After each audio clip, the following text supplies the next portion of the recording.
Cantado ¿seré salvo? No, soy salvo, presente. Y hasta hoy su brazo me guardó. Como he dicho, vamos a abrir la primera carta del apóstol Juan, el último capítulo, el 5. Primera de Juan, capítulo 5.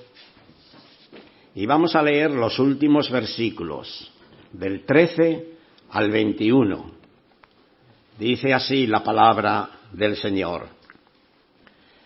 Estas cosas os he escrito a vosotros que creéis en el nombre del Hijo de Dios, para que sepáis, presente, para que sepáis, pero ya. ¿Y lo que es lo que tienen que saber? Que tenéis vida eterna, no que vais a tener o que podéis tener, sino que tenéis vida eterna. Y para que creáis en el nombre del Hijo de Dios. Y esta es la confianza que tenemos en Él, que si pedimos alguna cosa conforme a su voluntad, Él nos oye. Y si sabemos que Él nos oye en cualquiera cosa que pidamos, sabemos que tenemos las peticiones que le hayamos hecho. Si alguno viere a su hermano cometer pecado que no sea de muerte, pedirá y Dios le dará vida. Esto es para los que cometen pecado que no sea de muerte. Hay pecado de muerte por el cual yo no digo que se pida. Toda injusticia es pecado, pero hay pecado no de muerte. Sabemos que todo aquel que ha nacido de Dios no practica el pecado, pues aquel que fue engendrado por Dios le guarda y el maligno no le toca. Sabemos que somos de Dios y el mundo entero está bajo el maligno. Pero sabemos que el Hijo de Dios ha venido y nos ha dado entendimiento para conocer al que es verdadero. Y estamos en el verdadero, en su Hijo Jesucristo. Este es el verdadero Dios y la vida eterna. Hijitos, guardaos de los ídolos. Amén. Bien, hermanas y hermanos, primero, como una introducción, quisiera decir algo de lo que hoy, en cuanto a la seguridad de la salvación, enseña la Iglesia Católica, porque yo he sido católico. Vivimos en un mundo lleno de incertidumbre. No cabe la menor duda de que hoy la verdad es relativa. Nadie puede decir yo tengo la verdad. Todo esto es relativo, todo es verdad. Luchamos, de algún modo, por estar seguros en medio de un mundo incierto, con opiniones relativas, lleno de ambigüedades, un mundo lleno de mentiras, y el cristiano puede gozar de una plena seguridad. No nos quepa la menor duda. Dice el versículo 13 que hemos empezado leyendo: estas cosas os he escrito a vosotros que creéis en el nombre del Hijo de Dios, para que sepáis que tenéis vida eterna y para que creáis en el nombre del Hijo de Dios. Bueno, parece ser que esta última parte, porque si está diciendo al principio a los que creéis en el nombre del Hijo de Dios, pues no, ¿cómo va a decir y para que creáis? Parece ser que en los mejores manuscritos esta última frase parece ser que fue añadida posteriormente, no era de Juan. Bueno, no entro ya en discusión sobre esto, pero sí me gusta comprobar de otras versiones. Y da la casualidad que el Nuevo Testamento griego, editado por la Sociedad Bíblica Trinitaria, y que ellos son bastante estrictos en cuanto a los manuscritos, porque ya sabemos que hay Biblias, traducciones que pueden venir de las versiones de los manuscritos alejandrinos o del Textus Receptus. Y precisamente el Nuevo Testamento griego, el que lo tenga, lo puede comprobar que esta última parte, esta última frase no viene. Para que solamente estas cosas os he escrito a vosotros que creéis en el nombre del Hijo de Dios, para que sepáis que tenéis vida eterna. Punto. Bueno, como vemos, es el deseo de Juan, el apóstol Juan, de escribir esto, para que la Iglesia pueda tener la seguridad, y esta es una carta que trata con la seguridad del cristiano. Juan, sus últimos días, él estaba en la iglesia de Éfeso, como sabemos fue desterrado por Domiciano, el emperador, a la isla de Patmos, una de las islas griegas, allí en el mar Egeo, y el Señor, como sabemos, allí se le revela como el que ha sido muerto y vive por los siglos de los siglos. Pero después parece ser que Juan, no sabemos cómo, pero Juan salió de esa isla y llegó otra vez a Éfeso, donde él ha muerto. Y escribe estas palabras precisamente para combatir una de las herejías o sectas que existían en los días de Juan, en los días de los apóstoles, y es acerca del docetismo, la secta del docetismo, que los autores de ellos pues era un tal Marción y un tal Cerinto.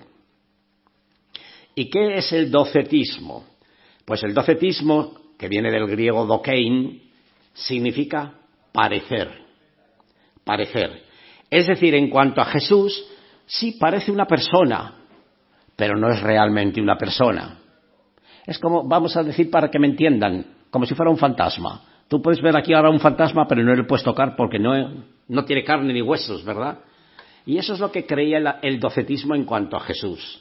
Se parece a un hombre, una persona, pero no es una persona. Y Juan, para combatir precisamente esta herejía, escribe esta primera carta a los cristianos allí presentes, porque estaban siendo atacados por esta secta. Y es el deseo, como digo, repito, de Juan, el escribir esto a la Iglesia para que tengan seguridad de que esta carta de Juan trata con seguridad la salvación del cristiano. Hermanos, hermanas, vivimos en un mundo lleno de incertidumbre. La Biblia, sin embargo, está llena de absolutos. No de a medias las cosas, absolutos. El sí o el no. No hay un intermedio. Fue escrita para nuestra seguridad y para nuestra felicidad esta carta. Juan nos dice que escribió para que sepamos cosas seguras, cosas ciertas, para que no tengamos la menor duda los que han creído, los que hemos creído, los que han creído en el Hijo de Dios y le han recibido como su Señor y Salvador. Sabemos, repetidas veces hemos leído la frase sabemos. El mundo no sabe, ni siquiera por qué está aquí.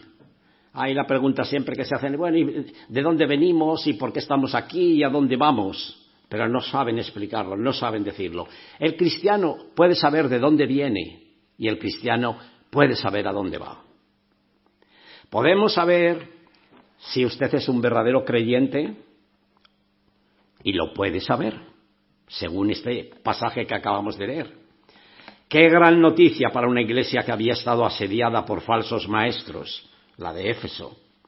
Aunque en Apocalipsis, que es la primera de las 7 iglesias, y el Señor, aunque tiene algo que reprochar a esa iglesia, has dejado tu primer amor, pero reconoce que ha sabido defenderse de los falsos maestros que había. Éfeso. Pero parece ser que con el tiempo luego después había ya un poco de desequilibrio en la iglesia en cuanto a la doctrina. La Iglesia Católica Romana dice que nadie puede saber si es salvo con certeza sino hasta después de su muerte. Un servidor, como digo, fue católico y efectivamente en el catecismo católico, aunque ha sido también cambiado el catecismo, se decía que el cristiano, eres cristiano desde el momento que te bautizan de niño, ya eres cristiano, pero el saber que vas al cielo, eso no se sabe hasta después que mueres. Tienes que procurar hacer las buenas obras, tienes que tratar de guardar la ley de Dios y aún con todo ello, si mueres en la gracia de Dios vas al purgatorio, no vas derecho al cielo. Así que hay incertidumbre en la doctrina católica. Nadie puede saber, estar seguro de la salvación hasta después de su muerte. Y de hecho, según ellos, tener seguridad de salvación te lo consideran como una arrogancia espiritual. Eres un arrogante, eso no puede ser, eres un orgulloso. Y Juan está descartando por completo este pensamiento al decirnos que él escribe esta carta para que podamos saber con certeza que tenemos vida eterna. Y esta vida está en su Hijo, en el Hijo de Dios.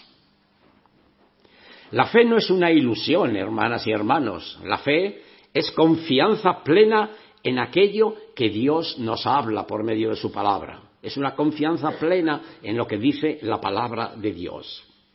La seguridad de salvación es posible y aún fue posible para los que creyeron a las promesas de Dios en Cristo Jesús. Sobre todo aquella lista que tenemos en el capítulo 11 de Hebreos, nos está hablando de personajes del Antiguo Testamento que no conocieron a Cristo, pero ellos miraban al futuro. Y por la fe Abraham, por la fe Isaac, por la fe Jacob, por la fe Sara, nos habla de todos estos personajes.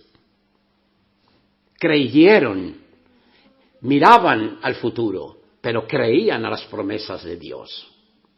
Job mismo tenía una seguridad de que tenía vida eterna, de que viviría por la eternidad en la presencia de Dios y disfrutaba de esta vida eterna, podíamos decir ya, al momento de pronunciar las palabras cuando él dice, yo sé que mi Redentor vive, y cuando sea deshecha esta mi piel, es decir, ya el cuerpo enterrado se deshaga, con todo ello en mi carne he de ver a Dios, al cual veré por mí mismo, y mis ojos lo verán, y no otro, aunque mi corazón desfallece dentro de mí.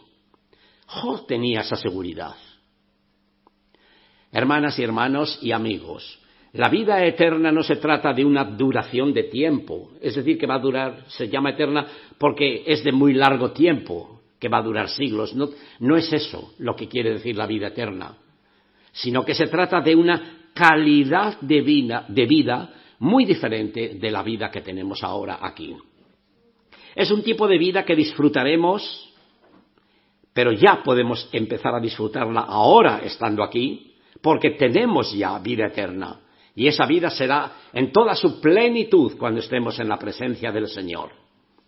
Pero la disfrutamos ahora, y que siempre tendremos, y esta es la relación con Dios en la que estamos plenos y satisfechos a causa de lo que Cristo hizo por nosotros, de lo que Cristo hizo por ti, por el pecador, para salvarte. Toda la vida de Dios está en Cristo. Y toda la vida de Cristo está en nosotros. Yo les he dado vida eterna, y no perecerán jamás, ni nadie las arrebatará de mi mano. No esperamos nuestra vida eterna, la tenemos ahora, hermanas y hermanos, aunque todavía no se ha manifestado completamente. Miren, en el capítulo 3, volviendo un poco atrás de esta epístola de Juan, en el capítulo 3, dicen los versículos 1 y 2, mirad cuál amor nos ha dado el Padre. Una vez predicando el hermano Francisco La Cueva, al leer esta frase, mirad cuál amor, él dijo, mirad, hermanas y hermanos, de qué región somos. ¿De qué región somos? Lo tradujo así. Mirad cuál amor nos ha dado el Padre para que seamos llamados hijos de Dios. Por esto el mundo no nos conoce, porque no le conoció a Él. Amados, ahora somos hijos de Dios y aún no se ha manifestado lo que hemos de ser. Pero sabemos, es una frase que Juan repite en esta carta varias veces, sabemos, no os quepa la menor duda, sabemos que cuando Él se manifieste, seremos semejantes a Él, porque le veremos como Él es. Por eso estoy diciendo, hermanas y hermanos, que aunque tenemos vida eterna ya desde el día que hemos creído en Cristo Jesús, todavía no se ha manifestado completamente lo que hemos de ser. Esa vida eterna en toda su plenitud, según esos versículos 1 y 2 del capítulo 3. Bueno, hermanas y hermanos, vamos a ver lo que podemos ver en estos versículos que acabamos de leer del 13 al 21. Estas cosas os he escrito para que sepáis que tenéis vida eterna. En Juan, en el Evangelio, en el capítulo 20, versículo 31, él está invitando, estas cosas ha escrito Juan, para que creáis que Jesús es el Hijo de Dios y para que, creyendo, tengáis vida eterna. En el Evangelio está diciendo Juan esto, para que creáis que Jesús es el Hijo de Dios y para que, creyendo, tengáis vida eterna. Pero aquí está escribiendo a los que ya han creído.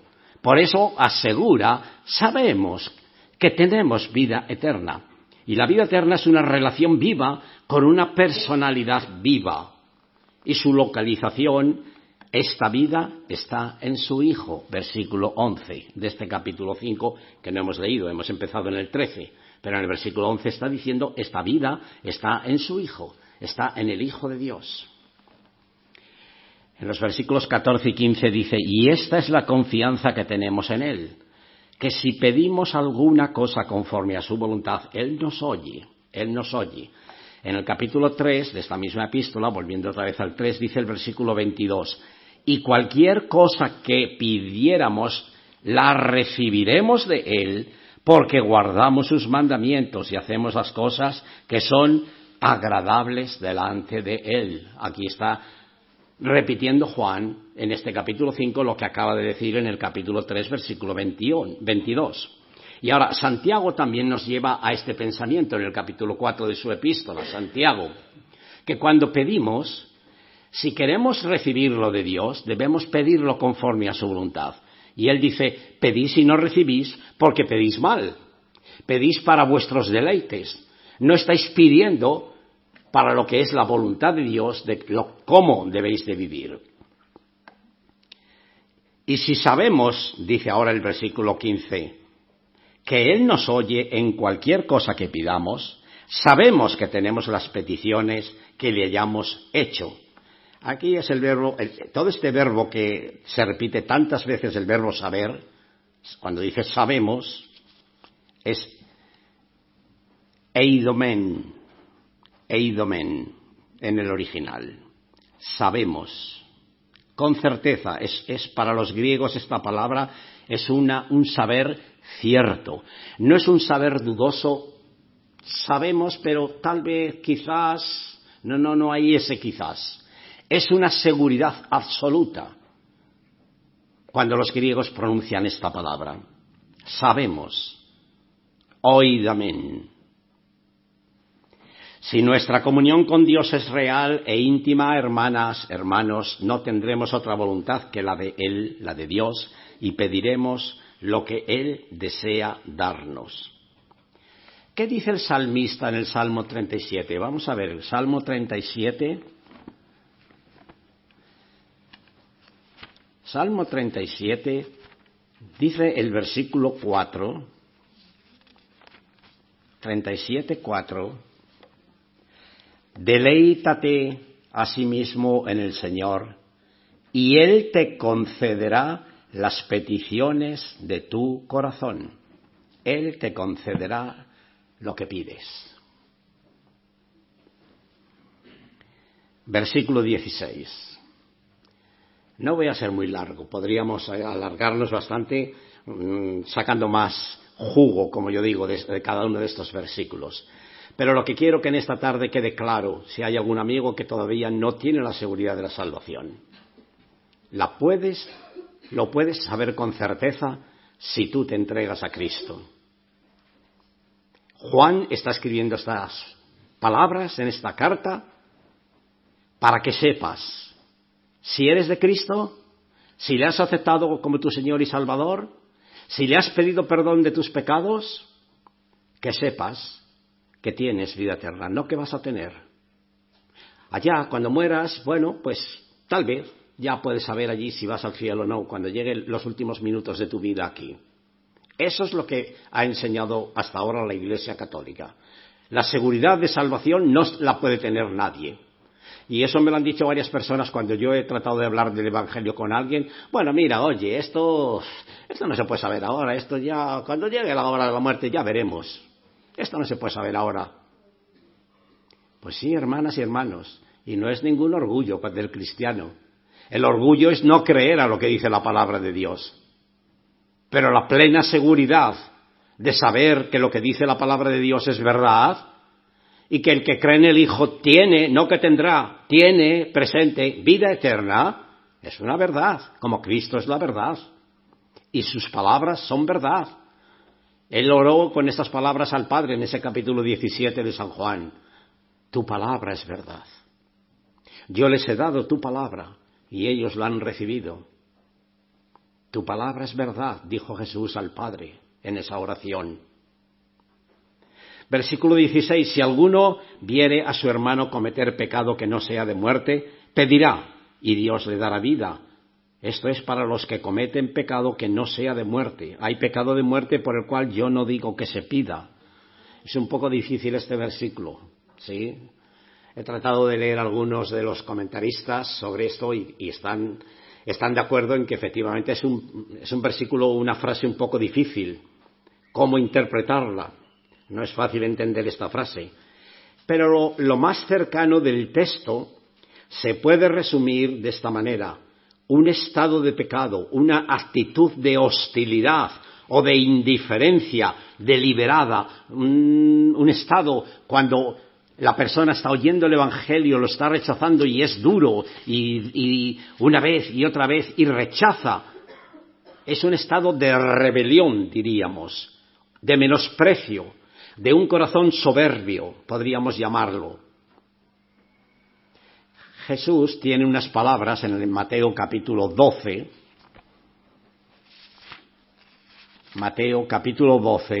versículos 31 y 32, dice así: por tanto os digo, todo pecado y blasfemia será perdonado a los hombres, mas la blasfemia contra el Espíritu no les será perdonada. Cualquiera que dijere alguna palabra contra el Hijo del Hombre, es decir, una blasfemia, le será perdonado, por supuesto si se arrepiente, si pide perdón, le será perdonado. Escuchando esta mañana, resistes al Espíritu Santo, resistes a la gracia de Dios, entonces no hay nada que te pueda salvar, estás perdido. Dice Barclay, los pecados de muerte puede que sean pecados que Dios castiga o visita con la muerte. Y cita los casos de la iglesia de Corinto, que a causa de su conducta indigna de algunos de ellos en la mesa del Señor, dice, hay muchos enfermos, dice el apóstol Pablo, y otros duermen, es decir, han muerto. Algunos creen que, como eso hay un ejemplo, el caso de Ananías y de Zafira. Mintieron. Y Pedro les dice que han mentido al Espíritu Santo. ¿Cómo os habéis atrevido a mentir al Espíritu Santo? No habéis mentido a los hombres, sino a Dios. Y Ananías y Zafira cayeron muertos. Bueno, yo no acabo de admitir que esto fuera así. Ellos murieron y fueron condenados, porque si eran creyentes, pues no están condenados, por supuesto. Si fueron creyentes realmente nacidos de nuevo, yo les veré en el cielo. Pero bueno, por eso digo, hay diversas interpretaciones, pero hemos aclarado algo en cuanto a lo que Jesús está diciendo, que todo pecado, toda blasfemia, y hoy es muy corriente oír blasfemias contra Dios, mencionar el nombre de Dios en vano, y es un pecado, por supuesto, o la blasfemia contra el Hijo de Dios. Dice, pero la blasfemia contra el Espíritu Santo no tiene perdón, ni en esta vida, dice Jesús, ni en la venidera. Así que hay pecado de muerte. El 17 nos dice que toda injusticia es pecado, pero hay pecado no de muerte. O sea, yo puedo en esta tarde mentir a un hermano o una hermana aquí, oye, mira, a mediodía he estado comiendo esto, y resulta que era mentira. Estoy mintiendo, he pecado. Y tengo que decir, Señor, perdóname, he mentido, he pecado, pero es pecado no de muerte. Puedo pedirle perdón al Señor y sé que el Señor me va a perdonar. Con esto no estoy diciendo que podemos cometer pecados cuando se nos antoje, no, porque si hemos muerto al pecado, dice Pablo en Romanos, ¿cómo viviremos aún en él? Sabemos, versículo 18, y la palabra oidamén puede traducirse como sabemos, pero también aquí en este caso hemos sabido, un participio ya pasado, pero con efecto presente. Hemos sabido que continúa hasta el día de hoy. Hemos sabido que todo aquel que ha nacido de Dios no practica el pecado, no tiene por costumbre, bueno, como Dios me perdona, la gracia de Dios abunda más por encima del pecado, sobreabundó la gracia de Dios, aunque el pecado creció, pues la gracia de Dios sobreabundó, así que comamos y bebamos, pequemos, sigamos pecando, decían algunos en los días de Pablo. Por eso Pablo sale al paso, que los que hemos muerto al pecado, ¿cómo viviremos aún en él? ¿Seguiremos pecando para que la gracia de Dios crezca? ¿Qué dice Pablo? En ninguna manera, en ninguna manera. No, el cristiano no practica el pecado, no vive en el pecado, pues aquel que fue engendrado por Dios le guarda y el maligno no le toca, dice 1 de Juan 3:9. Así que se trata de la nueva naturaleza que hemos recibido de Dios, lo que se llama el nuevo nacimiento si queremos entrar en el reino de Dios. El que no naciere de nuevo no verá el reino de Dios, dijo Jesús aquel teólogo llamado Nicodemo. Esa naturaleza no peca, pero si yo doy rienda suelta a mi naturaleza de la carne, claro que peco. Pero si nos dejamos guiar por el Espíritu Santo, la naturaleza que hemos recibido de Dios, esa naturaleza no peca. El secreto de la victoria constante sobre el pecado está en permanecer en Cristo. Hermanas y hermanos, vuelvo al capítulo 3, dice el versículo 6. Todo aquel que permanece en Él no peca. Todo aquel que peca no le ha visto ni le ha conocido. Todo aquel que peca quiere decir que permanece en el pecado, que lleva una vida de pecado. Ese no ha nacido de nuevo. Pero el que ha nacido de nuevo, el que permanece en Cristo, no peca. No vive en el pecado. No tiene por costumbre decir, bueno, pues cada día yo hago lo que me da la gana, peco, porque como Dios es misericordioso, Él me va a perdonar. Eso no es lo que enseña la Biblia. Versículo 19, volvemos otra vez a esta palabra, oidamen. Estamos sabiendo, aquí es un gerundio, estamos sabiendo que somos de Dios y el mundo entero está bajo el maligno. ¿Cómo lo sabemos esto? El mundo entero está bajo el maligno. ¿Cómo lo sabemos? Está bajo el dominio del maligno. Es lo que quiere decir el original. Vamos al Evangelio de Lucas capítulo 4. Evangelio de Lucas capítulo 4, versículos 5 y 6. Dice que el diablo le llevó a un alto monte, a Jesús, y le mostró en un momento todos los reinos de la tierra, y le dijo el diablo, a ti te daré toda esta potestad y la gloria de ellos, porque a mí me ha sido entregada, y a quien quiero la doy. ¿Qué nos está diciendo aquí? Que efectivamente este mundo está bajo el maligno, está controlado y guiado, influenciado, mejor dicho, por el maligno, por Satanás. Segunda de Corintios capítulo 4, segunda carta de San Pablo a los Corintios capítulo 4, versículos 3 y 4, dice, pero si nuestro evangelio está aún encubierto, es decir, no lo entiende la gente aunque le hables, ¿qué pasa?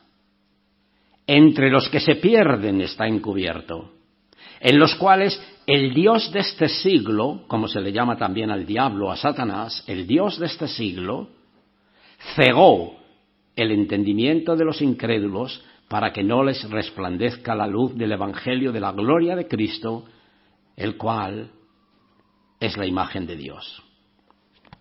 Así que el diablo ciega el entendimiento. No quiere que tú entiendas que eres pecador y que Cristo ha venido a salvarte, que Él ha muerto por tus pecados en la cruz, porque la paga del pecado es muerte. Sí, querido amigo, el diablo no quiere que tú te salves. Ha cegado tu entendimiento para que no entiendas cuando te están hablando del Evangelio. Él prefiere que no entiendas. Ciega tu entendimiento, lo cierra, tu mente. Pero Dios puede abrirla, es tu mente. El Espíritu Santo puede obrar en ti si tú no le resistes. El Espíritu Santo te va a dar dentro de ti, en tu entendimiento, que eres pecador, pecadora, para que digas: Señor, soy pecadora, perdóname, sálvame. Así que por eso Juan está diciendo aquí que el mundo entero está bajo el maligno, no una parte del mundo. El mundo entero está bajo el maligno, bajo el dominio, el control del maligno, de Satanás. Pero, hermanas y hermanos, llega el momento cuando Jesús venga, se habla en Apocalipsis diciendo que los reinos de este mundo, lo que le ofreció en la tentación a Jesús, todo esto te lo daré si postrado me adorares, dijo el Satanás a Jesús. Los reinos de este mundo van a venir a ser los reinos de Dios y de su Cristo, de su ungido. Claro que sí. Se acabó el dominio de Satanás y él va a ser encadenado por esos 1000 años con cadenas de donde él no se pueda mover hasta que el milenio se cumpla. Entonces, ya no es Satanás el que va a dominar sobre esta tierra, va a ser el Hijo de Dios, va a ser el reino de Dios que se establece aquí en la tierra, para que se haga la voluntad de Dios en la tierra como ahora se está haciendo en el cielo. La palabra está, este mundo está bajo el maligno.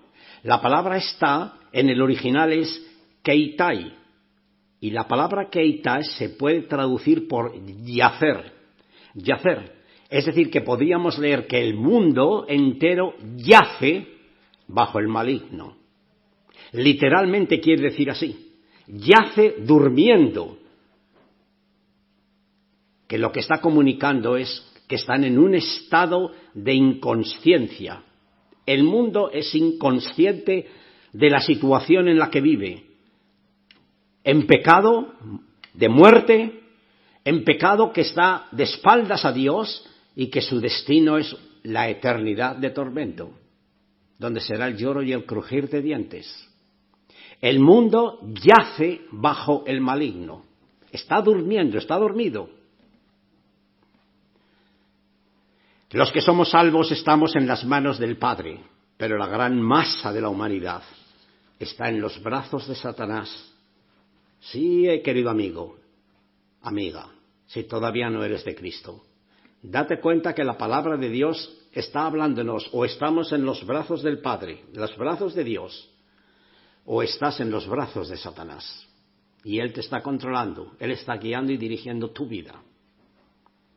Y mediante su sutileza, la sutileza de Satanás, son estas personas que yacen, son arrullados, como se arrulla a un niño para que se duerma, son arrullados al sueño y así quedan inconscientes de su terrible posición en la que se encuentran. No saben cuál va a ser su destino cuando despierten. Eso es lo que quiere Satanás. Hermanas y hermanos, estemos seguros de lo que tenemos en Cristo Jesús para que hablemos a los que están dormidos, están siendo susurrados por el diablo, porque no quieren. El diablo no quiere que vengan al conocimiento de la verdad. Pero sabemos, dice otra vez el versículo 20, oid amén, hemos sabido que el Hijo de Dios ha venido y nos ha dado entendimiento para conocer al que es verdadero. Y estamos en el verdadero, en su Hijo Jesucristo. Fíjense, un versículo muy importante para la secta de los llamados testigos de Jehová, falsamente llamados testigos de Jehová. Un versículo que puedes tocarles. Ellos dicen que Jesús no es Dios, que es la primer criatura que Jehová creó. Eso es lo que ellos enseñan. Pero si sabemos leer gramaticalmente lo que Juan está diciendo aquí, sabemos que el Hijo de Dios ha venido y nos ha dado entendimiento para conocer al que es verdadero. ¿Quién es el verdadero? El verdadero Dios y la vida eterna. ¿Quién es? Y dice que estamos en el verdadero, en su Hijo Jesucristo. Punto. Si termina aquí esta frase en punto, lo que continúa gramaticalmente tiene que ver con el sujeto de quien acaba de terminar la oración. ¿Cuál es el sujeto de la oración cuando está diciendo que estamos en el verdadero, en su Hijo Jesucristo? ¿Quién es el sujeto de la oración? Jesús. Pues ahora dice, este es el verdadero Dios y la vida eterna. Señor testigo de Jehová, Jesús es Dios, es el verdadero Dios. Es el Jehová del Antiguo Testamento que en el Nuevo Testamento lo tenemos como Jesús. Y tenemos que tener en cuenta esto. En esa oración gramatical, el sujeto del que está hablando de el Hijo de Dios, el Señor Jesucristo. Y por eso él ahora dice, después de punto, o sea, el sujeto con el que termina la oración anterior, este es el verdadero Dios y la vida eterna, está diciendo Juan. ¿Que el Padre entonces no es Jesús solo? Claro que el Padre lo es. Por eso vuelvo a la oración de Jesús en el capítulo 17 de San Juan, cuando él está orando y dice que te conozcan a ti, el único Dios verdadero, y a Jesucristo al cual has enviado. Porque esta es la vida eterna, conocer al Padre y conocer al Hijo. Esta es la vida eterna, que te conozcan a ti, el único Dios verdadero. Claro que el Padre es Dios verdadero. Pero Juan está hablándonos aquí de que el Hijo es verdadero Dios y es vida eterna. Yo y el Padre uno somos, dijo Jesús a los judíos, y no entendían lo que quería decirles. Lo consideraban como una blasfemia, porque se hacía igual a Dios.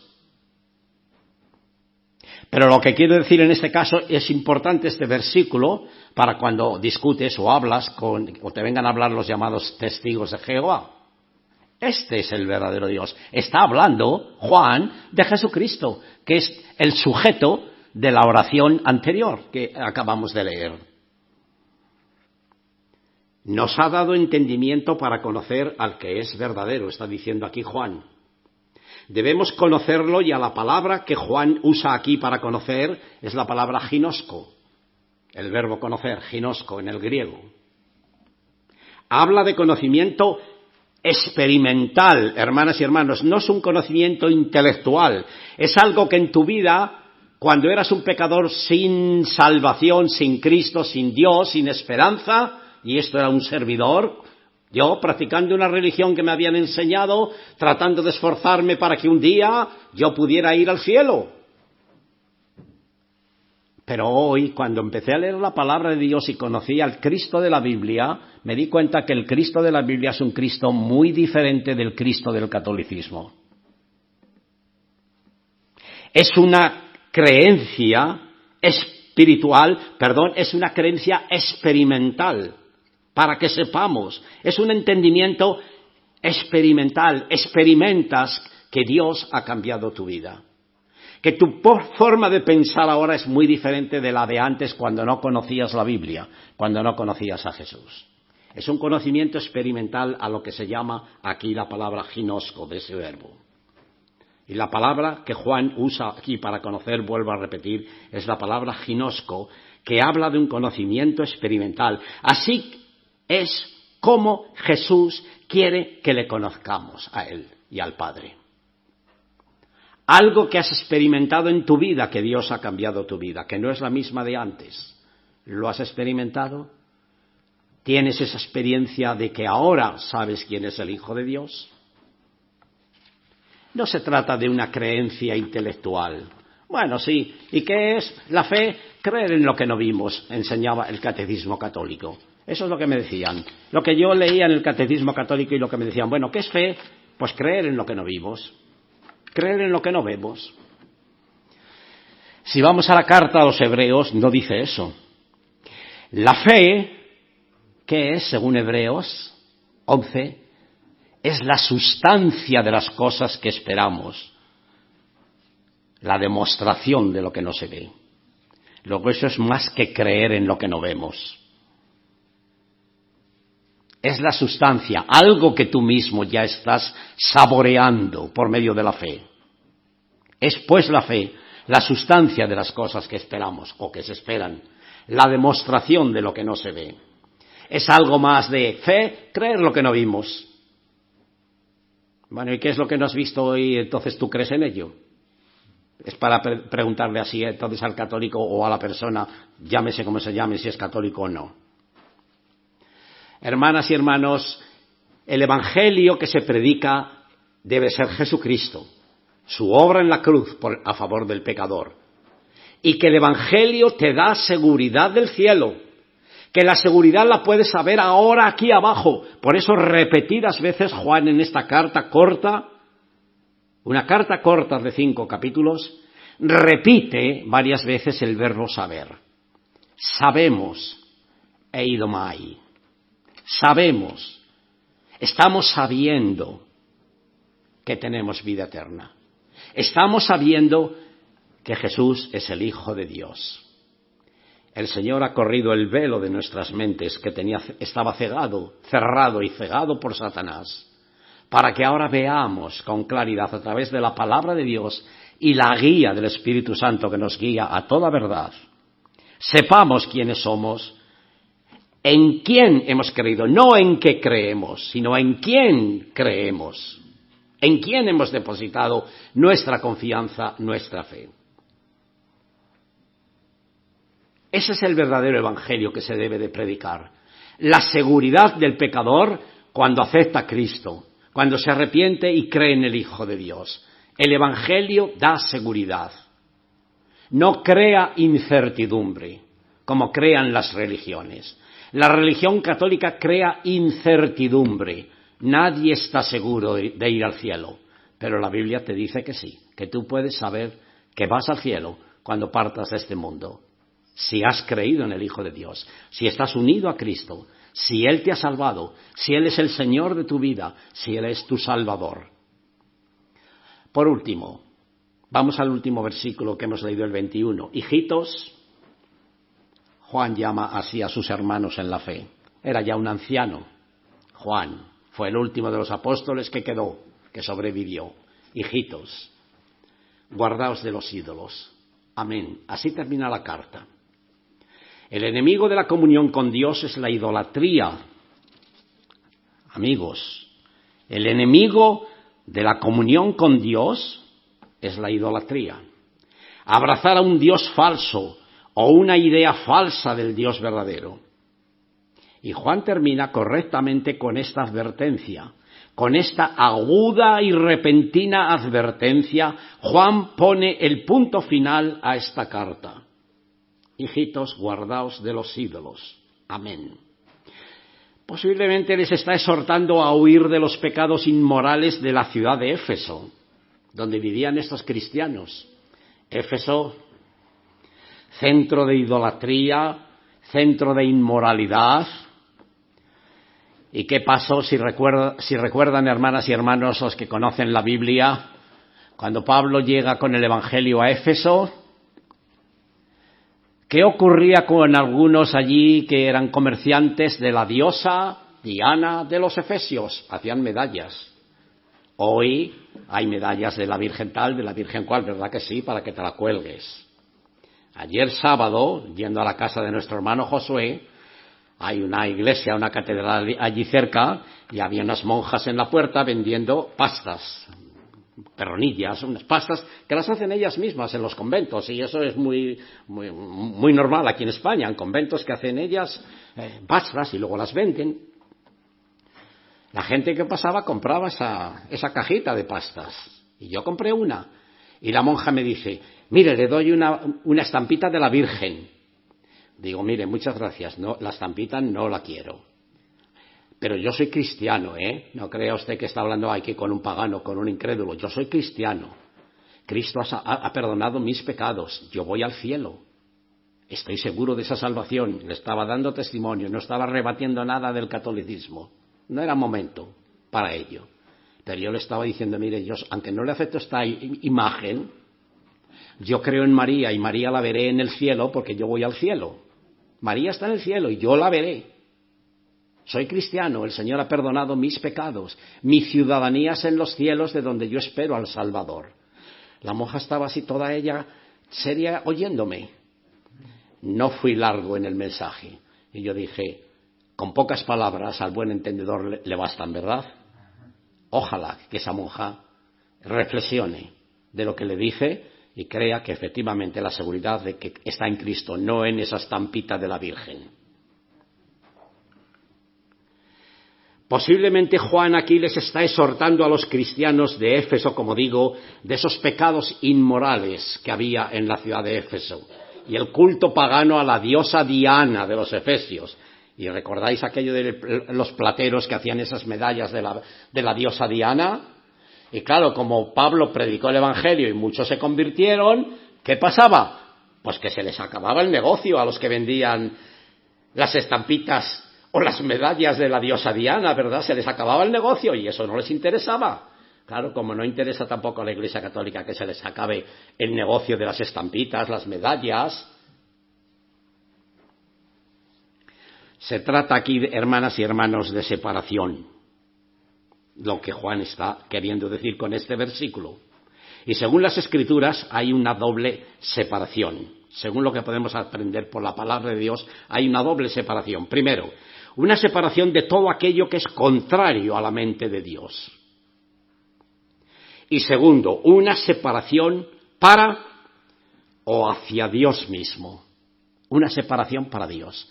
La palabra santo viene de ahí. Apartados, separados para Dios. Apartados del pecado, separados de la idolatría para ahora servir al Dios vivo y verdadero. Puesto que solo Dios es verdadero, guardémonos de los ídolos, sean materiales o sean espirituales, que nada, hermanas, hermanos, que nada ni nadie nos separe jamás del amor del Padre. Velemos, pues, somos llamados a velar, guardaos de los ídolos, dice Juan, y recordemos que el único medio de no volver atrás es ir adelante.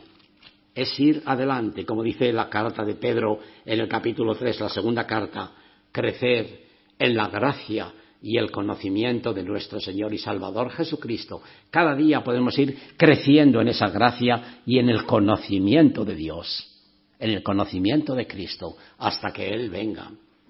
Resumiendo en 2 palabras, y con ello termino. Estos versículos 13 al 21 de este capítulo 5 de Primera de Juan, Juan nos describe una vez para que sepáis, eidomai, habéis de saber, han de saber ustedes, como se diría en América Latina, versículo 13, y 4 veces el verbo saber en afirmativo, sabemos, hemos sabido o estamos sabiendo. Es lo que Juan nos está diciendo en estos breves versículos, para que no haya ni quepa la menor duda. Bueno, ¿seré salvo? ¿No seré salvo? Satanás está usando el crear estas dudas. Y por desgracia, hoy hay iglesias que se llaman evangélicas y enseñan que la salvación se puede perder. Entonces, si la salvación se puede perder, entonces, salvación o vida eterna es lo mismo. Si yo puedo perder la salvación, quiere decir que yo puedo perder la vida eterna. Entonces, ¿por qué llamarla eterna? Ya no es eterna, será una vida temporal mientras yo esté viviendo en los caminos de Dios. Si me aparto de los caminos de Dios y pierdo esa salvación, esa vida eterna, entonces ya no es vida eterna. Por eso digo, Satanás crea dudas en tu corazón, en tu mente. Y vuelvo a decir, por desgracia, hay iglesias que se llaman evangélicas que enseñan que la salvación se puede perder. No, Señor, el que tiene al Hijo tiene la vida. Puedes pecar, puedes caer, pero Dios Al que ama, disciplina, nos dice la carta a los Hebreos. Si eres hijo de Dios, te disciplina, pero por eso no dejas de ser hijo de Dios. Un hijo cualquiera de aquí de la tierra, un padre que tiene hijos, si el hijo se comporta mal y le da un azote, no por eso deja de ser hijo de Dios. Perdón, no por eso deja de ser hijo de ese padre y de esa madre. Por eso el que verdaderamente ha nacido de nuevo es hijo de Dios hasta el día de que muera o Cristo venga a buscarnos. Y Dios te castigará, Dios te disciplinará, porque Dios al que ama disciplina, dice la carta a los Hebreos. Nadie puede perder la salvación. Si tú caes en el pecado, pagarás las consecuencias, por supuesto. Dios te va a disciplinar si eres un hijo suyo. Pero la salvación es eterna. La vida es eterna, la que Dios te ha dado. Y esta es la seguridad que ofrece el Evangelio, hermanas y hermanos. Esta es la seguridad que se debe de predicar. Por eso esta lección, los que la tengan y los que la hemos dado, habla de seguro. Número 2 que hicimos, seguro, donde te está dando seguridad de que Dios te ha perdonado, de que Dios te ha dado vida eterna, que no hay nada que te pueda separar del amor de Dios. No hay nada. ¿Te puede algo separar? Ninguna cosa nos puede separar del amor de Dios que es en Cristo Jesús. Vamos a terminar con oración.